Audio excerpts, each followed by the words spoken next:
అంతరాయ తిమిరోపశాంతయే శాంతపావనమచింత్య వైభవం తం నరం వపుషి కుంజరం ముఖే మన్మహే కిమపి తుందిలం మహః శరణం కరవాణి శర్మదం తే చరణం వాణి చరాచరోపజీవ్యం కరుణామసృణైః కటాక్షపాతైః కురు మామంబ కృతార్థసార్థవాహం.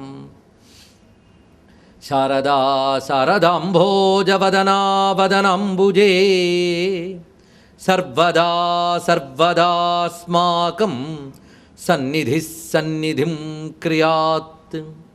విమలపటీ కమలకుటీ పుస్తకరుద్రాక్ష శస్తహస్తపుటీ కామాక్షి పక్ష్మలాక్షి కలిత విపంచీ విభాసి వైరించి. వాగర్థావివ సంపృక్తౌ వాగర్థ ప్రతిపత్తయే జగతః పితరౌ వందే పార్వతీ పరమేశ్వరౌ. గురవే సర్వలోకానాం భిషజే భవరోగిణాం నిధయే సర్వవిద్యానాం దక్షిణామూర్తయే నమః. నారాయణ సమారంభాం వ్యాసశంకరమధ్యమాం అస్మదాచార్యపర్యంతాం వందే గురుపరంపరాం. వందే గజేంద్రవదనం వామాంకారూఢ వల్లభాశ్లిష్టం కుంకుమపరాగశోణం కువలయనీజార కొరకాపీడం. జయ జయ జగదంబ శివే జయ జయ కామాక్షి జయ జయాద్రిసుతే జయ జయ మహేశదయితే జయ జయ చిద్గగన కౌముదీధారే. శివాయ గురవే నమః శివాయ గురవే నమః శివాయ గురవే నమః. శ్రీమాత్రే నమః శ్రీమాత్రే నమః శ్రీమాత్రే నమః. శ్రీ విష్ణురూపాయ నమః శివాయ శ్రీ విష్ణురూపాయ నమః శివాయ శ్రీ విష్ణురూపాయ నమః శివాయ.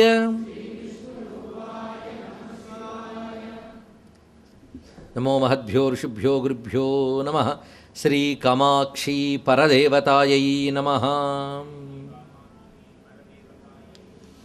జగదంబామయమైన సభా సదస్సుకి శవనీయ నమస్సులు సమర్పణ చేసుకుంటూ మూక కవి అమ్మవారి అనుగ్రహంతో పలికినటువంటి శతకముల్లో కటాక్ష శతకం 4వ శతకం చెప్పుకుంటున్నాం. అందులో నిన్నటి రోజున అమ్మవారి యొక్క కనుచూపులనే రంగస్థలంలో కరుణ అనే నర్తక నాట్యం చేస్తున్నది అనే విశేషమైన శ్లోకాన్ని చెప్పడం జరిగింది.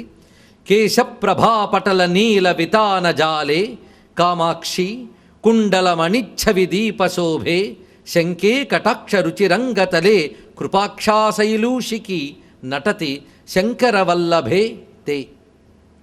ఇందులో అమ్మవారి యొక్క ఆ కనుచూపుల రంగస్థలంగాను, ఆ పైన ఉన్న జుట్టు మేలికట్టు అనగా చాందినిగాను, ఇటు అటు ఉన్న కుండల మణికాంతులు వేదికకి అటు అటు ఉన్న దీపములుగాను, అలాంటి కనుచూపులని రంగస్థలంపై కారుణ్యమనే నర్తకి నాట్యం చేస్తున్నది. అనగా అమ్మ కనుచూపుల్లో కరుణ అనేక విలాసాలతో కనబడుతున్నది. అంటే కనుచూపులు ప్రసరిస్తున్న భావం ఏమిటి? కారుణ్యం, కారుణ్యానికి నిలయం అంటూ శంకరవల్లభే అనే ప్రయోగం ఉన్నది. అంటే శంకరునికి ప్రియురాల. మనం తొలి నుండి చెప్పుకుంటూ ఉన్నాం. సమయాచారం అంటారు దీన్ని. చెప్తే ఇలాగా శివప్రియ శివవల్లభ ఇలాంటి శబ్దాలు చెప్పాలి, లేదా శివునికి అమ్మవారికి ఉన్న ఆత్మీయని చెప్పే భావమైనా కావాలి. ఇప్పుడు ఆ సమయాచారం 25-26 శ్లోకాల్లో మరింత ఉదాత్త స్థాయికి వెళుతున్నది.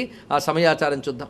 సదాశివ పతివ్రత అని లలితా సహస్రనామంలో వశిన్యాది వాగ్దేవతలు పలికిన రమ్యమైన భావం ఆ సమయాచారాన్ని చెప్తున్నది.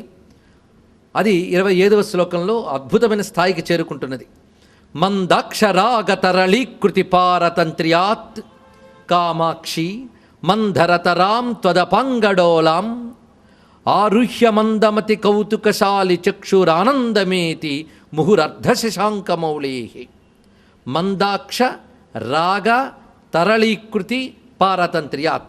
మందాక్ష అంటే సిగ్గు అని అర్థం. మందాక్షం అనగా బిడియం. ఇంకోటి రాగము అనగా అనురాగం. మందాక్ష రాగ తరళీకృతి. తరళం అంటే చాపల్యము, చంచలత్వం అని అర్థం. ఒకవైపు సిగ్గు, మరొక వైపు అనురాగం అనగా ప్రేమ. ఈ రెండిటి చేత చాపల్యం పొందిన చూపు నీది అంటున్నారు ఇక్కడ. పారతంత్ర్యం అంటే వాటికి లొంగిపోయింది. వేటికి లొంగిపోయింది? సిగ్గుకి లొంగిపోయింది, ప్రేమకు లొంగిపోయింది. ఈ రెండిటికి లొంగిపోయి అమ్మ చూపు ఎలా తయారైందంటే అపాంగ డోలాం, ఉయ్యాల్లాగైపోయిందట. ఈ భావం చూపిస్తున్నారు. అంటే పరమేశ్వరుని యొక్క సౌందర్యాన్ని అమ్మ కనుచూపులు ఆస్వాదిస్తున్నాయి. శివుణ్ణి చూడాలని ఉబలాట పడుతున్నాయి. పైగా శివుణ్ణి చూడడమే ఆ కనుచూపులకి అసలు పరమార్థం. శివే శృంగారార్ద్ర అన్నారు కదా శంకర భగవత్పాల్ వారు. అందుకు ప్రేమగా శివుణ్ణి చూస్తున్నాయట. అయితే అమ్మవారు తనను చూడ్డాన్ని శివుడు చూసేట. ఎప్పుడైతే శివుడు చూసాడో అమ్మకు సిగ్గు వేసిందండి. ఆయన గమనించకుండా చూద్దాం అనుకుంది, కానీ ఆయన గమనించాడు. ఎప్పుడైతే గమనించాడో సిగ్గుతో ఇటు చూపు తిప్పుకుందిట. కానీ ఒకసారి చూస్తే వెనక్కి తిప్పుకోలేని అందం అయింది. అందుకు మళ్ళీ చూసిందిట ఆయన వైపు. ప్రేమగా అటు చూస్తోంది, కానీ సిగ్గుతో మళ్ళీ ఇటు తిప్పేస్తుందిట. ప్రేమగా అటు వెళ్ళడం, సిగ్గుతో మళ్ళీ ఇటు రావడం, ఇలా అవడం వల్ల చూపు ఏమైందంటే ఉయ్యాల్లా మారిందిటండి. అయితే ఉయ్యాల్లో ఎవడో ఒకడు ఊగాలి కదా. ఆ ఉయ్యాల్లో కూర్చుని వదలకుండా ఊగుతున్నట్టు ఒకడు. వాడెవడయ్యా అంటే శివుని యొక్క చూపు, ఆ చూపు ఉయ్యాల్లో కూర్చుని ఊగుతోంది అన్నాడు. ఎంత రమ్యమైన భావం చెప్పాడో చూడండి ఇక్కడ. మంథరతరాం త్వదపాంగడోలాం. పైగా ఉయ్యాల మహావేగంగా ఊగే ఉయ్యాలు కాదు అది. మంథరతరాం. మంథరం అంటే నెమ్మదిగా, నెమ్మదితనంలో కూడా గొప్పగా ఉన్నది. మంథరతరాం చాలా నెమ్మదిగా ఉంది అమ్మ చూపు. అంటే శివుని వైపు ప్రేమగా చూడడం, మళ్ళీ ఆ సిగ్గుతో ఇటు తిప్పడం, అలా నెమ్మదిగా ఊగుతున్నటువంటి ఆ చూపులో కౌతుకం కలిగిన చంద్రశేఖరుని చూపు ఊగుతోంది అన్నారు. ఉయ్యాలు ఎందుకు ఊగుతారండి? నిజానికి ఆనందం కోసం.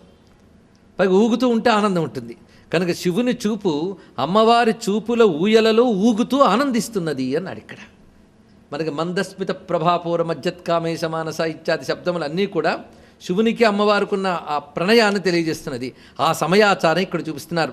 ఆరుహ్య మందం అతి కౌతుకశాలి. చదివేటప్పుడు జాగ్రత్తగా చదవాలండి. మందమతి కౌతుకశాలని చదివద్దు. మందం అతి కౌతుకశాలి. పద విభజన తెలియకపోతే కొన్ని ప్రమాదాలు ఉన్నాయి. మందమైనది, అతి కౌతుకశాలి అయినది. అతి కౌతుకశాలి. శివుడు చూపులో ఆ కౌతుకం చూడండి. అమ్మ చూపులో సిగ్గరితనము, ప్రేమ కనబడితే శివుడు చూపులో కౌతుకం కనబడుతోందట. మరి మగరాయుడు కదా, ఆయన చూపులో సిగ్గు ఇవి చెప్తే బాగోదు. అందుకే కౌతుకం చూపించాడు. కౌతుకం అంటే కుతూహలం, ఆసక్తి కలిగినటువంటి చూపు. ఆ కుతూహలంగా చూస్తున్నట్టు ఆ పరమేశ్వరుడు. అలాంటి కుతూహలమైన చంద్రశేఖరుని యొక్క చూపు. ఆ శబ్దం చెప్పేటప్పుడు కూడా చంద్రమౌళీశ్వరుణ్ణే ప్రస్తావన చేశారు ఇక్కడ. ఆ చంద్రశేఖరుడు ఆ మాట అన్నప్పుడు ఒక చల్లగా ఉంటుందండి. ఇక్కడ మృత్యుంజయుడు, త్రిపురాంతకుడు ఇలాంటి మాట్లాడకుండా చంద్రశేఖరుడు అని చెప్పగానే మళ్ళీ చల్లని వాడు, సౌమ్యమైన రూపంతో ఉన్నటువంటి వాడు. ఇక తర్వాతి శ్లోకం అన్నిట్లోని సమయాచారం మాత్రం కనబడుతుంటుంది. అలా చెప్తే అమ్మకు మరింత ప్రీతి. అందుకు శివప్రియ, శివపర, శివవ్రత ఇలాంటి మాటలు అమ్మవారికి మహాప్రీతి కనుకనే వశిన్యాది వాగ్దేవతలు అక్కడక్కడ పెట్టి సహస్రనామంతా పూర్తి చేశారు. అలా ఇప్పుడు 26వ శ్లోకం. త్రయ్యంబకం త్రిపురసుందరి హర్మ్యభూమిరంగం విహారసరసి కరుణాప్రవాహ దాసాశ్చ వాసవముఖా పరిపాలనీయం కామాక్షి విశ్వమపి వీక్షణ భూభృతస్తే. వీక్షణ భూభృత. భూభృత్ అంటే రాజు. వీక్షణ భూభృత్ అంటే నీ చూపు అనే రాజుగారు అన్నారు. అమ్మవారి చూపును రాజుతో పోల్చుతున్నారండి. రాజు అంటే మంచి విలాసాలు, భోగాలు అనుభవించే రాజుగారితో పోలుస్తున్నారు. రాజుగారు కోటల్లో ఉంటారు అంతే కదా, ఆయన ఎప్పుడు మంచి సౌధంలో విహరిస్తూ ఉంటాడు. రెండవది, ఆయన చక్కగా జలక్రీడలు ఆడడం కోసం కొలను మొదలైనవి ఉంటే కొలంలో జలక్రీడలు ఆడుతూ ఉన్నాడు. మూడవది, ఆయనకు అందరూ దాసులు ఉన్నారు అంతే కదండి. రాజు అంటే సలాములు కొట్టి నమస్కారాలు చేసి చాకిరీలు చేసే దాసులు అందరూ ఉంటారు. అలాగే ఇక్కడ అమ్మవారి చూపు అనే రాజుకి ఒక కోట ఉన్నది. జలక్రీడలాడడానికి ఒక అద్భుతమైనటువంటి కోనేరు ఉన్నది. అటుపై దాసులున్నారు.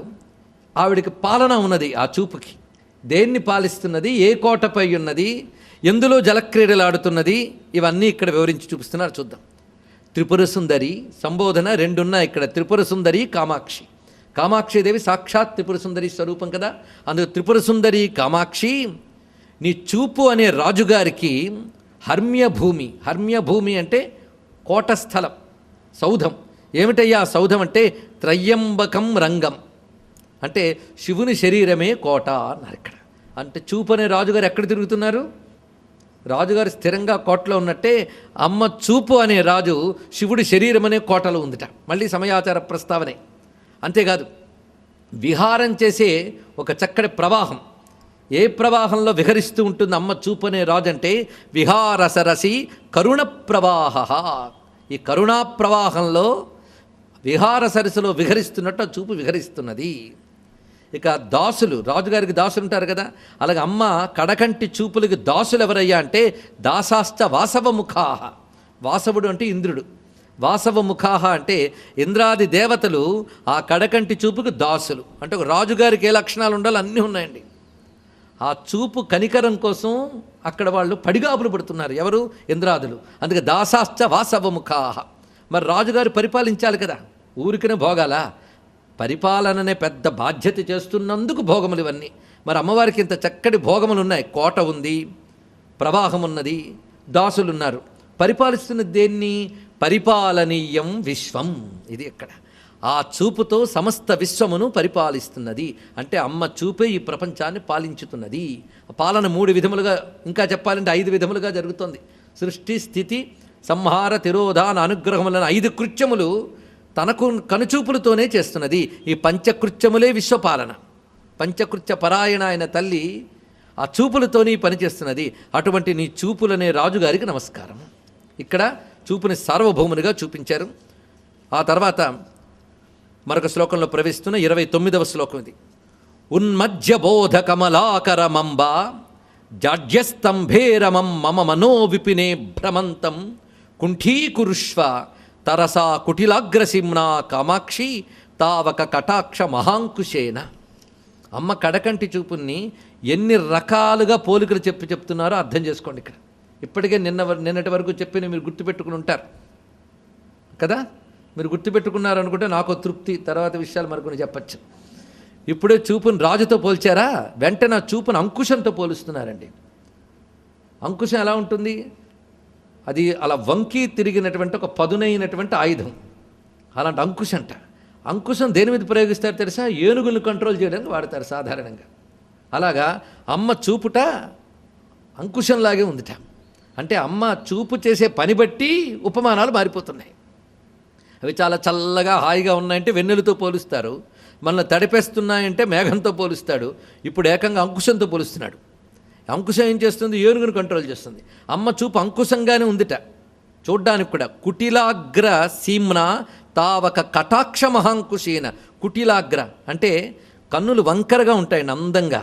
అందుకని ఇలా గీత గీసినట్టు ఉండవు కదండి, వక్రముగా ఉంటాయి. ఆ వక్రముగా ఉన్నప్పుడు ఇలా ఉండి ఆ పైన మళ్ళీ అలా తిరిగేటప్పటికల్లా అంకుశం వల్లే ఉన్నాయట. అందుకు కుటిలాగ్రసీమ్న, వంకర తిరిగినటువంటి కనుల్లోంచి చూపు అంకుశంలా పనిచేస్తుందట. ఈ అంకుశం కాస్త ఇటు తిప్పమ్మా అన్నాడు. దేనివైపు? ఇక్కడ ఏనుగుగాడు తిరుగుతున్నాడు, ఏనుగును కంట్రోల్ చేయనది. ఎక్కడ తిరుగుతున్నాడు ఏనుగు అంటే మమ మనోవిపినే భ్రమంతం. నా మనస్సు అనే అడవిలో ఏనుగు తిరుగుతుంది. తిరిగితే తిరిగిందిలే అంటే అలా ఊరుకోవట్లేదేమో, పాడు చేస్తుంది మొత్తం అన్నాడు. ఏమిటి పాడు చేస్తుందంటే ఉన్మధ్య బోధ కమలాకరం. అద్భుతమైన మాట చెప్పాడండి. ఈ మనస్సు అనేటటువంటి అడవిలో జ్ఞానమనే కొలనంతా అల్లకల్లోలం చేస్తున్నది ఏనుగు అన్నాడు. ఇక్కడ జ్ఞానాన్ని ఇక్కడ కొలంతో పోల్చారండి. అద్భుతమైన విషయం. మనస్సులోనే జ్ఞానం రావాలి కదా. కొలను అనగానే మామూలు కొలను కాదు, బోధ కమలాకరం అన్నమాట వేశాడు. కమలాకరం అంటే కమలములు బాగా వికసించిన కోనేరు అనమాట. అది కమలాకరం అంటే.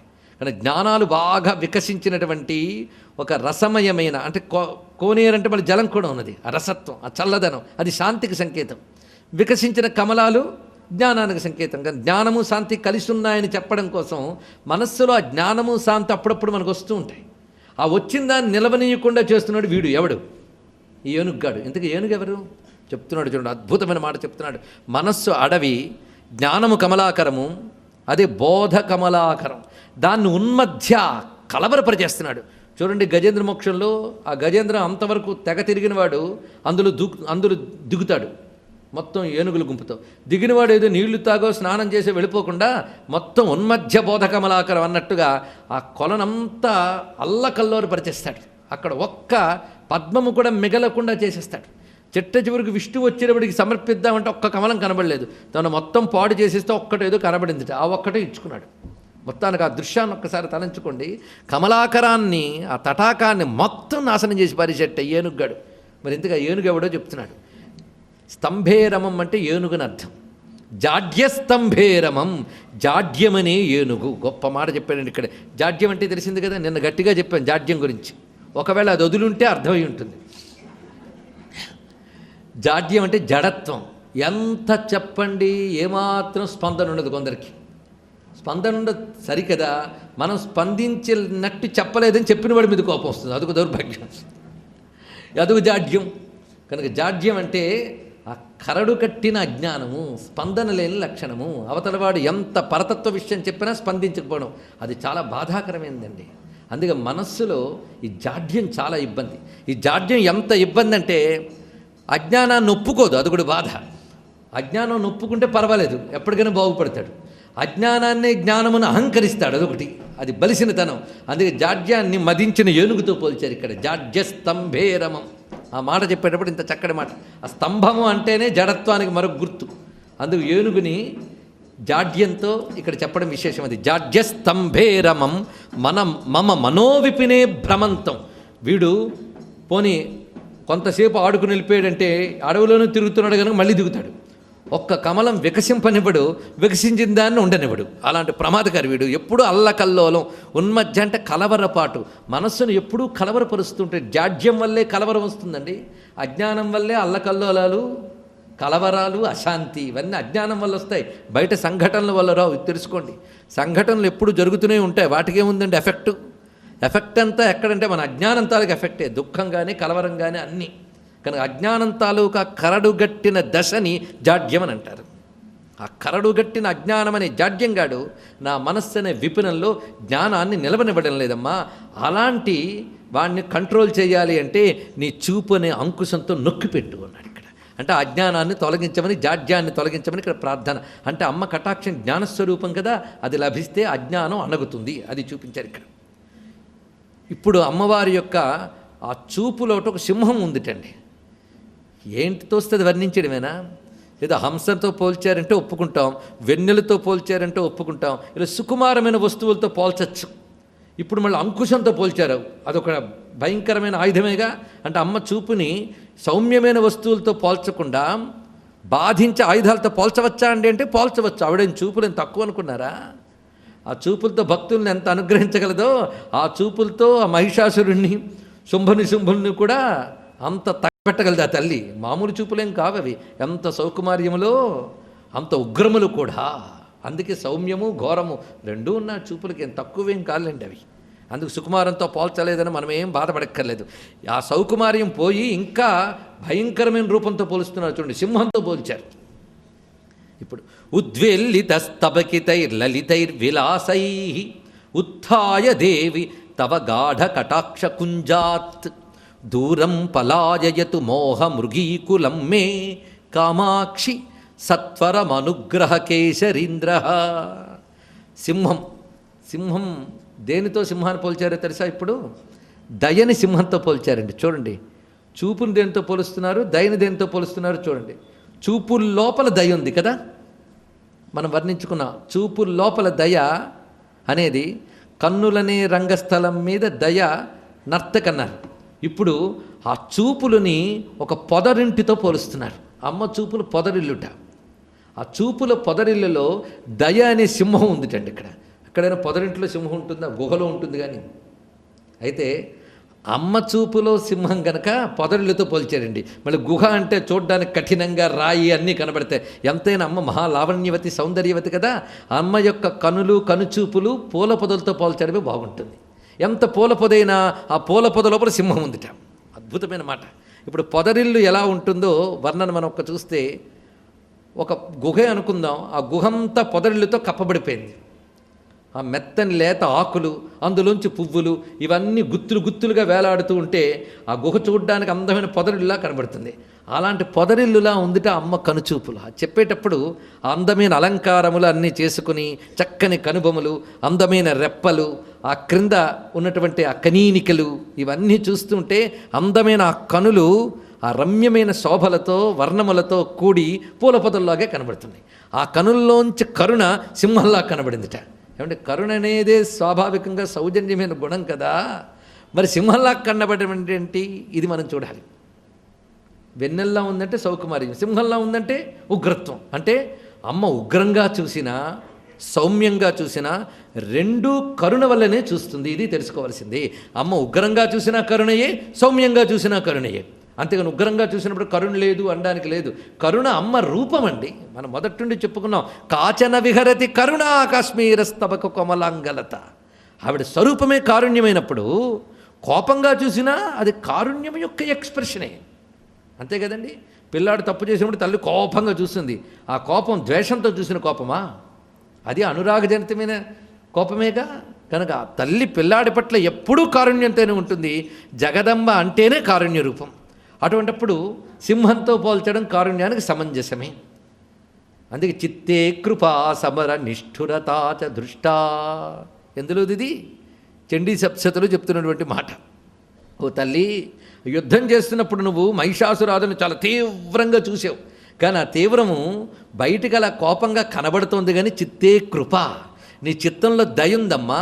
సబరనిష్ఠురతాచ దృష్ట, సమరంలో మాత్రం నిష్ఠురత్వం అంటే కాఠిన్యాన్ని చూపిస్తున్నావు, కానీ చిత్తే కృప, హృదయం నిండా దయే. అదే అక్కడ వర్ణిస్తారు దేవతలు మహిషాసురమర్దిని అమ్మవారిని. అంటే అమ్మ యొక్క ప్రతాపమూర్తి కూడా కారుణ్యం యొక్క వ్యక్తీకరణయే.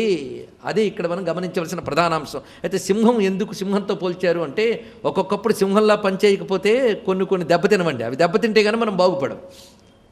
కొన్ని దెబ్బతింటే కానీ మనం బాగుపడం. దెబ్బ తీయాలి అంటే దెబ్బ తగిలేటంత గట్టి దెబ్బ కొట్టాలి, మామూలు దెబ్బ కాదు.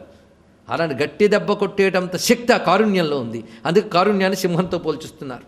ఉద్వేల్లితస్తబకితైర్లలితైర్విలాసై ఉత్థాయ దేవి తవ గాఢ కటాక్ష కుంజాత్. ఉద్వేల్లిత స్తబకిత, ఆ శబ్దములు చూడండి. ఉద్వేల్లిత స్తబకిత లలితై విలాసై. ఉద్వేల్లిత అనేటువంటి మాటకు అర్థం ఏంటంటే పైకి సాగిన తీగలు అని అర్థం. ఆ పైకి తీగలు సాగి స్తబకిత గుత్తులు కట్టినటువంటివి. ఏమిటవి? నీ కన్నుల్లో ఉన్న విలాసాలు. ఈ విలాసాలతో నీ కన్నులంతా అందమైన పొదల్లా కనబడుతుంటే, ఆ కడగంటి పొద నుండి గాఢ కటాక్ష కుంజాత్, ఆ కడగంటి పొద నుంచి ఉత్థాయ లేచి అనుగ్రహ కేసరీంద్ర, అనుగ్రహం అనే మృగరాజు వెలికి రావాలి. ఎందుకు రావాలంటే, ఈ గుహ చుట్టూ తిరుగుతున్న ఒక లేళ్ల గుంపులట. ఈ లేళ్ల గుంపులు సింహం రాగానే పారిపోతాయండి. పారిపోకపోయాయా వాటిని మిగల్చకుండా చేస్తుంది ఆ సింహం. అలాగా ఆ గుహ చుట్టూ తిరుగుతున్నాయట కొన్ని లేళ్ళు. ఆ లేళ్ళు ఏవో చెప్తున్నాడు ఇక్కడ. దూరం పలాయయతు మోహమృగీకులం మే. అద్భుతమైన శబ్దం. మోహాన్ని లేళ్ల గుంపుతో పోల్చాడండి. అది ఎందుకంటే మోహం భయంకరమైందని మనం ఒప్పుకోం. ఎందుకంటే మోహం చాలా అమాయకంగా కనబడుతుంది లేళ్లల్లాగా. అందుకు మోహంతో పోల్చాడు ఇక్కడ. మోహం అనే లేళ్ల గుంపు అని. పైగా లేడి చపలత్వానికి సంకేతం. ఎప్పుడు పొద్దుట్లో చపలంగా తిరగడమే. మోహం యొక్క లక్షణము చాపల్యమే. కానీ మోహం అనే లేళ్ల గుంపు, పైగా మృగము అంటే లేడి అవుతుంది, జంతువులు కూడా ఉంటాయి.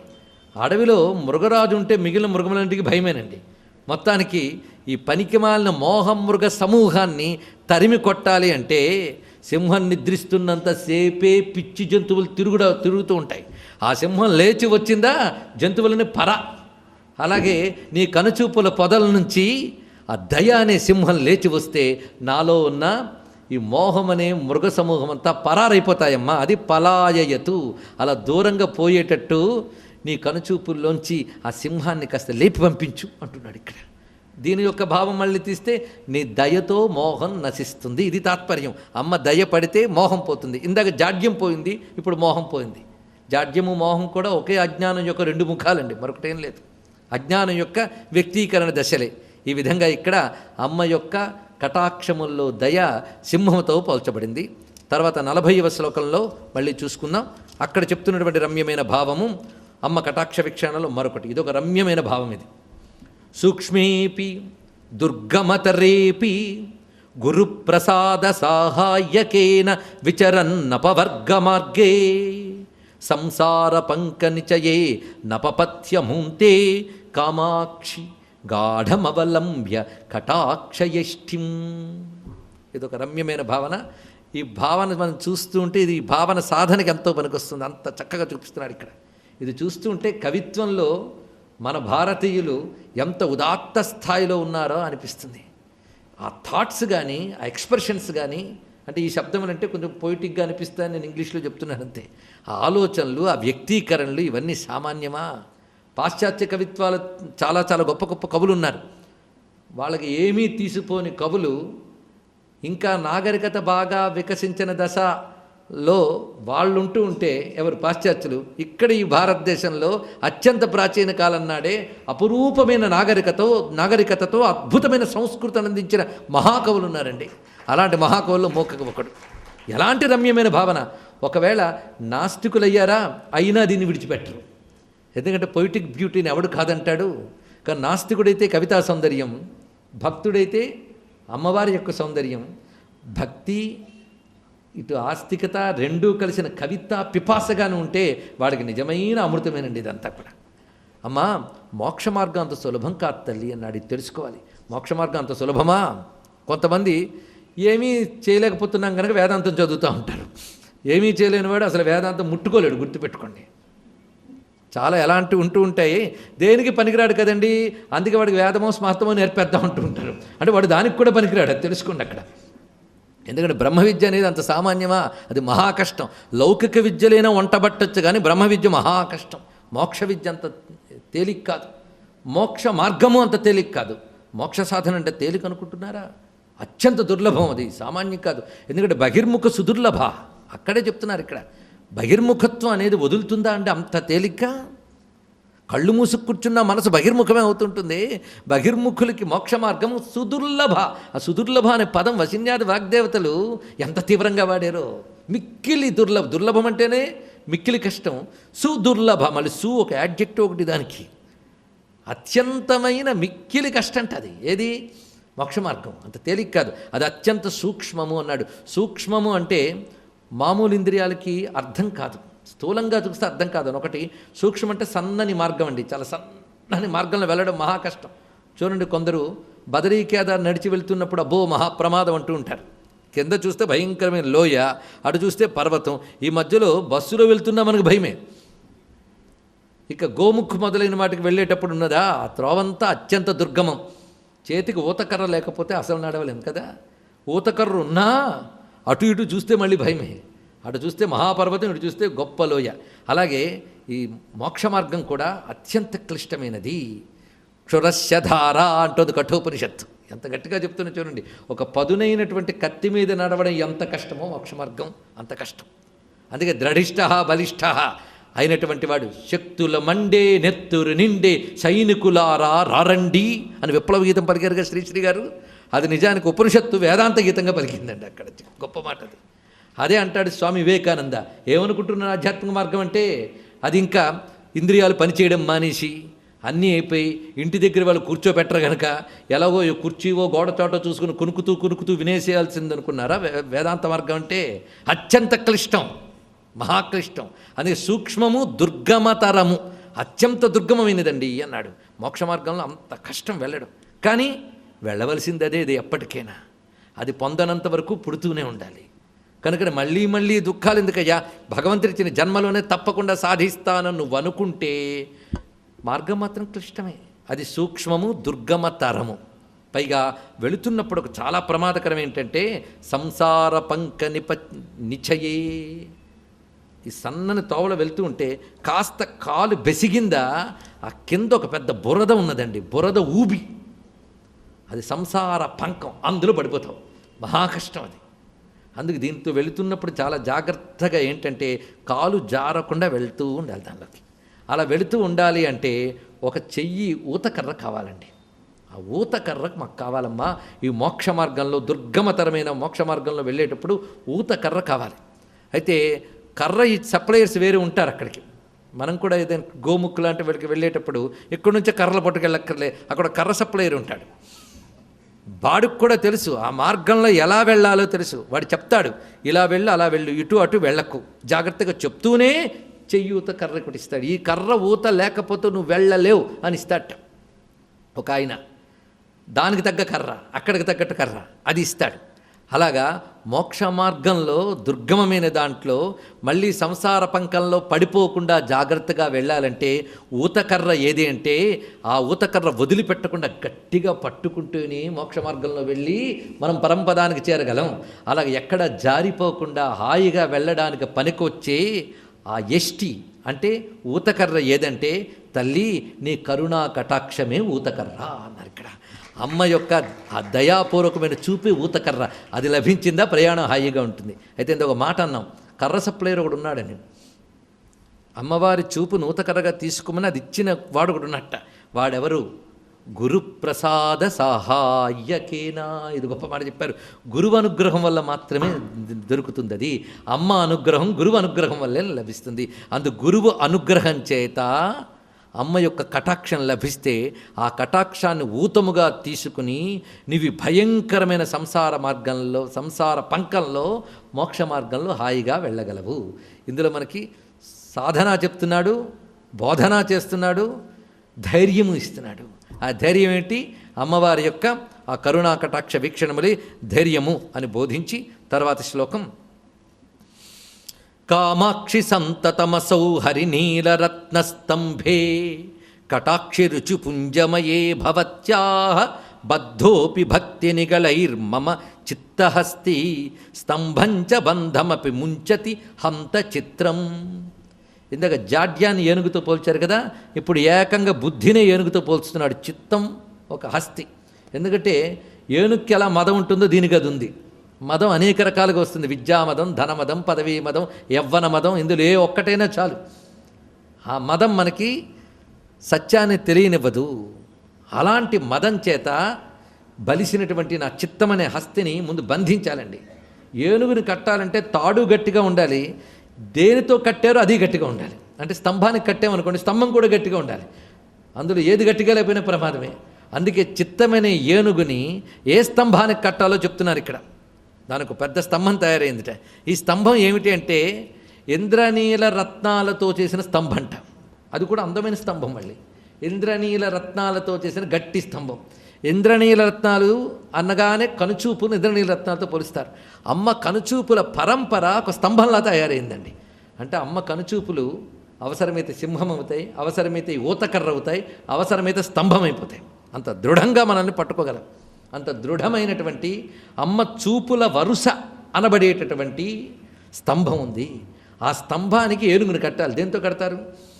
తాడు కూడా గట్టిగా ఉండాలండి. ఏదో మామూలు తాడు కాదు అంటే ఏనుగుని కట్టాలి. అది గట్టిగా గజబలంతో గట్టిగా లాగిందా మిగలదా తాడు. స్తంభానికి ఏం పర్వాలేదు, గట్టి స్తంభమే దొరుకుతుంది. అమ్మ చూపు దాన్ని ఆ స్తంభాన్ని ఎవరు కదిలించలేరు. తాడు కూడా గట్టిగా ఉండాలి. ఇది చిత్రం ఏంటంటే ఇంత కట్టడం ఎందుకండి, ఇంత బంధించడం ఎందుకు అంటే బంధనం నుంచి విమోచనం కలిగించడం కోసమే బంధించాలి అన్నాడు. చక్కగా చెప్పాడు. ఇక్కడ చూడండి, బంధనం నుంచి విమోచనం పొందాలంటే ముందు బంధింపబడాలట. అది ఇక్కడ చూపిస్తున్నాడు. నీకు ముక్తి కావాలి అంటే ముందు నీ చిత్తాన్ని బంధించు, ఏకాగ్రం చేయి, ఒక దగ్గర కట్టిపెట్టు. ఎక్కడ కట్టిపెట్టు? స్తంభం దగ్గర కట్టిపెట్టు. ఏ స్తంభం దగ్గర? అమ్మవారి కనుచూపులనే స్తంభం దగ్గర నీ చిత్తాన్ని కట్టిపెట్టు. దేంతో కట్టగలవే? ఆ తాడేది? గొప్పగా చెప్తున్నాడు. అద్భుతమైన మాట. భక్తి నిగళైహి. భక్తి అనబడే భయంకరమైన గొలుసండి. భయంకరమైన ఎందుకన్నా అంటే దృఢమైన అని అర్థంతో చెప్పాం. భక్తి అనబడేటటువంటి దృఢమైన గొలుసుతో చిత్తమనే హస్తిని అమ్మ చూపు అనే స్తంభానికి పెడితే అప్పుడు కూర్చుంటుందిట. అలా బంధించితే ఇది బంధనం నుంచి బయటపడిపోతుంది. అది దీనిలో ఉన్నటువంటి విషయం. స్తంభంచ బంధమపి ముంచతి హంతా చిత్రం. ఇలాగా అమ్మ చూపుకి భక్తితో ముడివేసుకుంటే వాడు ముక్తి పొందిపోతున్నాడు. ఇది మనం చేయవలసింది. కనుక అమ్మ చూపుతో ముడి దేనివల్ల ఏర్పడుతుంది? మనకి భక్తి వల్లనే అమ్మ చూపు దగ్గర మనం ఉండగలము. భక్తి ఉంటేనే. పైగా ఈ బంధం వేయడం చాలా చిత్రం అండి. ఇటొక్క కోసం ఉండాలి, అటొక్క కోసం ఉండాలి, అప్పుడే బంధం. నువ్వు భక్తిని చుట్టుకుంటే అమ్మ ఆ మిగిలిన కోసం తన చూపుతో పట్టుకుని గట్టిగా ఉంచుకుంటుంది.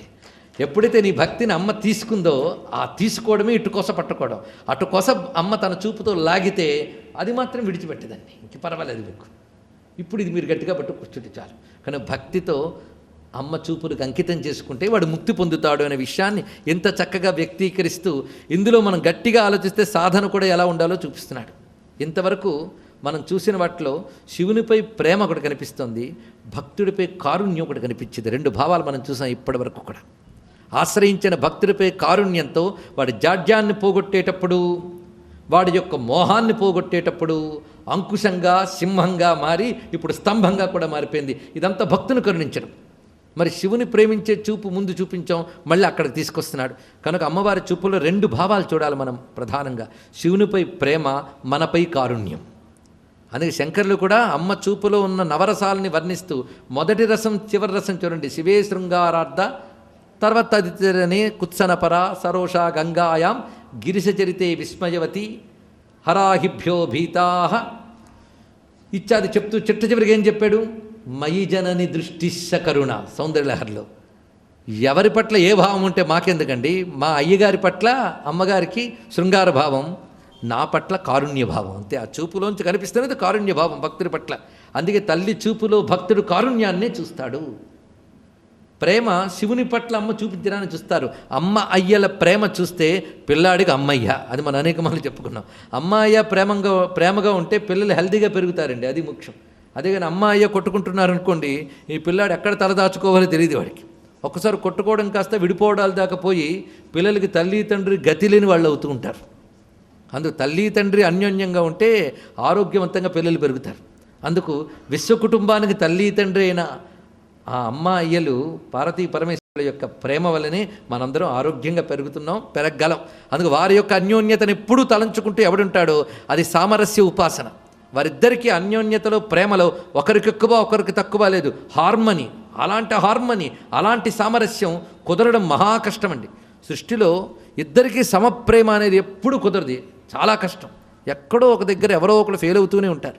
కానీ ఇద్దరికీ సమప్రేమ కుదిరింది వాళ్ళిద్దరికేట. అంత అన్యోన్యత ఇంకోటి లేదండి. ఆది దంపతులు. అందుకే ఎవరైనా హాయిగా కలకాలం ఉండాలి అంటే ఆది దంపతుల్లో ఉండాలి అంటాం. ఎవరైనా ఎక్కువ కాలం కలకాలం దంపతులుగా పచ్చగా పండుగ కనబడితే ఆది దంపతుల్లో ఉన్నారని అంటాం. ఎందుకంటే అది శాశ్వతమైనటువంటి ప్రేమ, సామరస్యంతో కూడిన ప్రేమ. అలాంటి సామరస్యం మనకు సాధించాలి అంటే ఆ సామరస్య పరాయణ అయినటువంటి ఆ స్వరూపాన్ని ఉపాసించాల్సిందే. ఆ సామరస్యం ఇక్కడ అనేక శ్లోకాల్లో కనబడుతున్నది. ఇప్పుడు 46వ శ్లోకంలో చూద్దాం. ప్రేమాపగాపయసి మజ్జనమారచయ్య యుక్తస్మితాం సుకృత భస్మ విలేపన శ్రీ కామాక్షి కుండలమణిద్యుతిభిర్జటాల శ్రీకంఠమేవ భజతే తవ దృష్టిపాత. అమ్మవారు తపస్సు చేశారు కదా శివుడి కోసం, అందరికీ తెలుసు. తపస్సు ఫలించింది, తపస్సు మానేసింది. ఆ తర్వాత అమ్మవారు అప్పుడు చేస్తుందట. అమ్మ చూపు ఎప్పుడూ శివుడి కోసం తపస్సు చేస్తుందట. అది ఇక్కడ చూపిస్తున్నారు. శివుడి కోసం తపస్సు చేయాలన్నా, శివుడి కోసం అర్చన చేయాలన్నా ఒక పద్ధతి ఉంది. ఎవరైనా సరే శివుని అర్చన చేయాలంటే ముందు వాడు శివుడు అయిపోవాలి. నా రుద్రో రుద్రమర్చయేత్ అంటారు కదండి. ముందు నా రుద్రో రుద్రమర్చయేత్. మనమే రుద్రులమైతే కానీ రుద్రుడిని పూజించలేమట. లేకపోతే క్షుద్ర శరీరంతో రుద్రుడిని పూజించడమా? ఇలాంటి శరీరంతో అన్నమయ్య కొడుకు పెద తిరుమలాచార్యులు వారు చెప్పినట్లుగా, స్వామి పరమపావనమైన నీ తిరుమేను నా కరకు చూపులు చూచెదను అన్నాడు ఆయన. ఈ మాంసపేశలమైనటువంటి నా కన్నులేమిటి, నీ దివ్యమంగళ విగ్రహం ఏంటి, దాన్ని నా కళ్ళతో చూడడం ఏంటి, అత్యంత పవిత్రమైన నీ నామం ఏమిటి, నా ఎంగిల్ నోటితో పలకడం ఏంటి అంటాడు. అందుకు ఈ శరీరం ఈశ్వరార్చనకు తగినదేనా నిజంగా ఆలోచిస్తే? అందుకు తగినదిగా చేసుకోవాలట. ఆ చేసుకోవడమే శుద్ధి. ఆ చేసేటప్పుడు ముందుగా రుద్రంలో మహన్యాసం అందువల్ల వచ్చిందండి. మహన్యాసం, అది నా రుద్రో రుద్రమర్చేది. మహన్యాసం చేత కాకపోతే లఘున్యాసం చేసుకో అంటారు. ఈ న్యాసం చేసుకుని శరీరంలో ప్రతి అంగాన్ని శివమంత్రంతో తాకి ఆ భాగాన్ని శివం చేసుకుంటున్నాం. అలా మొత్తం రుద్రస్వరూపం చేసుకుని అప్పుడు రుద్రుణ్ణి ఆరాధన చేస్తున్నామట. అదేవిధంగా ఇంకోటి ఉన్నది, భస్మ రుద్రాక్షలు పెట్టుకోవడం కూడా శివారాధనలో ప్రధానం. అది కూడా మనల్ని మనం రుద్రస్వరూపులుగా చేసుకోవడమే. శివుడికి ఏ వేషం ఉందో ఆ వేషం. మూడో కొన్ని పెట్టుకోలేం కనుక బొట్టు పెట్టుకుందాం. తర్వాత భస్మధారణ చేసుకుందాం, ఆయనకి తగ్గ వేషం వేసి కూర్చోవలసిందే, రుద్రాక్షలు ఇవన్నీ ధరిస్తా, ఈయన మావాడే, ఈ యూనిఫారం మాకు చెందిందే అనుకుంటాడు ఆయన. అలాగా అమ్మవారి చూపు కూడా చక్కగా స్నానం చేసి భస్మం పెట్టు కూర్చుందిటండి. అమ్మవారి చూపు అండి, అమ్మవారు కాదు. అమ్మవారి చూపు అంటే మరి అమ్మవారు కాక ఇంకెవరు, కానీ చూపుని ఇక్కడ చూపిస్తున్నాడు, చూపుని పెర్సానిఫై చేస్తున్నాడు. అది గొప్ప విషయం. ఇక్కడ ఒక ఆకృతిగా, ఒక వ్యక్తిగా చూపిస్తున్నాడు చూపుని. అమ్మ చూపు అనేటువంటి ఒక దీక్షితుడు ఎలా తయారయ్యాడంటే స్నానం చేసేట ముందు తను శుద్ధి చేసుకోరు కదా, దేంట్లో స్నానం చేశాడో చూడండి. చూపు ప్రేమాపగాపయసి మజ్జన మారచయ్యా, శివప్రేమ అనబడే నదిలో స్నానం చేసి, అంటే అమ్మవారి చూపు శివప్రేమలో స్నానం చేసి చిరునవ్వనే భస్మం ధరించి అన్నాడు. ఇక్కడ భస్మం తెల్లగా ఉంటుంది కదా, కనుక చూపు నవ్వు కలిసి ఉన్నాయి ఎప్పుడు కూడా. అందుకే చూపు నవ్వనే ఆ తెల్లని వెలుగుని భస్మంలా ధరించిందిట. యుక్తస్మితాంశు కృత భస్మ విలేపన శ్రీ. ఇక జడలు కట్టుకోవాలి కదండి. ఈ చూపు దగ్గర ఉన్నవన్నీ చూడండి, చిరునవ్వు, చూపు రెండు. అమ్మవారు చెవికి పెట్టుకున్న కుండలాల కాంతులు గీతల్లా పడుతున్నాయి, రేఖలుగా. ఆ రేఖలుగా పడుతున్నటువంటి కాంతులన్నీ చూస్తూ ఉంటే ఒక్కొక్క కాంతి ఒక్కొక్క జడలా కనబడుతుంది. ఈ కాంతి సమూహం అంతా కలిపితేలా ఉంది, జటాజూటంలా ఉందిట. కానీ కుండల కాంతులని జటలు ధరించి చిరునవ్వని విభూది పెట్టుకుని ప్రేమ అనే నదిలో స్నానం చేసి సిద్ధంగా కూర్చొని శివుని కోసం తపస్సు చేస్తున్నదే అమ్మ యొక్క చూపు అనే దీక్షితుడు అన్నాడు. ఇక్కడ ఆ భావన ఎంత రమ్యంగా అందించారు చూడండి. కామాక్షి కుండల మణిజ్యుతిభిర్జటాల శ్రీకంఠమేవ భజతే తవ దృష్టిపాత అని దీని యొక్క భావాన్ని ఇంత చక్కగా చూపిస్తూ ఇంకొక రమ్యమైన భావాన్ని మళ్ళీ అందిస్తున్నాడు మనకి. ఇది కూడా పరిశీలిద్దాం. ఇది కూడా శివుని అనుసరించే అమ్మ చూపే. ఇది ఒక భావం. ఇంతవరకు తపస్సులో దీక్షితుడుగా ఉన్నట్టుగా చూపించారు. ఇప్పుడు మరొకటి, వ్రీడానువృత్తిరమణీకృత సాహచర్యా శైవాలితాంగళ రుచా శశిశేఖరస్య కామాక్షి కాంతిసరసీం త్వదపంగలక్ష్మీ మందం సమాశ్రయతి మజ్జనఖేళనాయ. మజ్జనఖేళనాయ అంటే జలక్రీడలండి. స్నానం అనే ఆటలాడడానికి వెళుతోందిట అమ్మ చూపు. ఎలా వెళుతుంది? రాణిగారిలాగా వెళ్తుంది. రాణిగారు ఒక పెద్ద సరస్సులో స్నానం చేయాలని ఉబలాట పడ్డారు. అన్ని కోట్లో ఉంటాయా? ఎక్కడో ఒక మంచి అరణ్యంలో ఒక సరస్సు ఉందనుకుందాం. ఆ సరస్సుకి స్నానానికి బయలుదేరేట ఒక రాణిగారు. రాణిగారు వెళ్ళినప్పుడు పక్కన చెలికత్తెని తీసుకెళ్తుంది. అలా చెలికత్తె కూడా ఉంది ఈ రాణిగారితో పాటు. ఈ చెలికత్తెతో బయలుదేరి ఆ సరస్సుకు వెళ్ళింది. ఎందుకంటే ఈ రాణిగారికి ఎప్పుడు ఆ సరస్సులో ఆడుకోవడం సరదా. ఏమిటా సరస్సు అంటే శివుని శరీరంపై ఉన్న కాంతి అనే సరస్సుట. అంటే శివుని శరీరపు కాంతి అనే సరస్సు ఇది చెప్పడం. అంటే శివుని శరీరంలో అమ్మ చూపు తిరుగుతోంది. అందుకు శివుని శరీరం కాంతితో తళతళలాడుతూ తెల్లని కాంతులతో ఉన్నది. ఆ తెల్లని సరస్సులా ఉంది శివుని శరీరం. అలాంటి శరీరంలో స్నానం చేయాలని బయలుదేరిందండి ఆ సరస్సులో. అంటే అమ్మ చూపు ఎప్పుడూ ఆ శివుని అంటిపెట్టుకోవాలనే తాపత్రయపడుతుంటుంది. నిజ భర్తృముఖాంబోజ చింతనాయై నమో నమః. అది ఎప్పుడు ఆ సమయాచారం. అంటే శివుడంటే అమ్మకి ఎంత ప్రేమ అనేది మాటి మాటికి చూపిస్తున్నాడండి ఇక్కడ.